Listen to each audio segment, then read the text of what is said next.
Nakakabigla at nakakatawang ibinahagi ni Carmi Martin, isang batikang aktres at kilalang komedyana, ang kanyang naging kakaibang karanasan sa isang kapwa-artista na palaging late sa taping.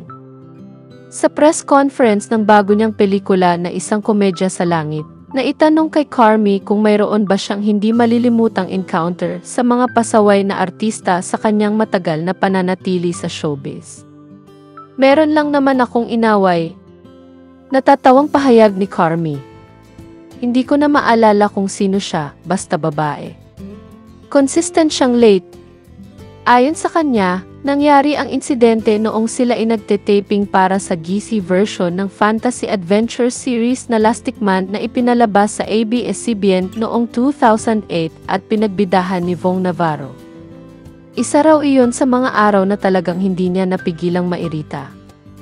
Kwento ni Carmi, may nagbigay sa akin ng kape, pampapayat daw.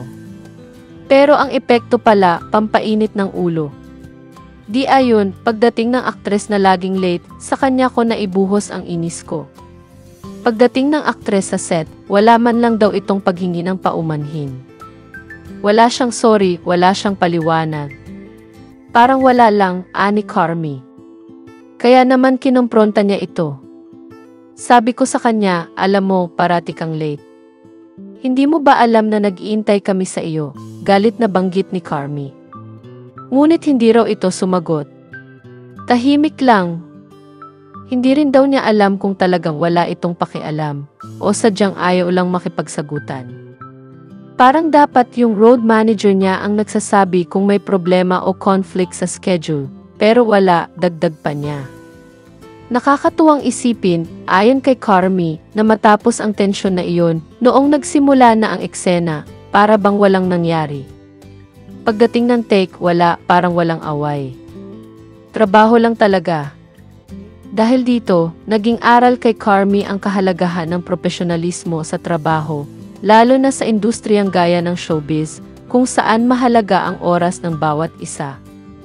Hindi rin daw niya masisisi kung minsan ay sumabog ang kanyang saloobin, lalo na't kombinasyon ng stress at mainit na kape ang nagpasiklab ng kanyang damdamin. Ngunit sa huli, tumatawa na lang si Carmi sa alaala. Nakakatuwang balikan, pero sana talaga matuto ang iba na respetuhin ang oras ng kanilang mga katrabaho. Hindi biro ang maghintay ng maghintay. Isang paalala mula sa isang veterana. Hindi lahat ng pampapayat ay nakakatulong, lalo na kung ang epekto ay pampainit ng ulo.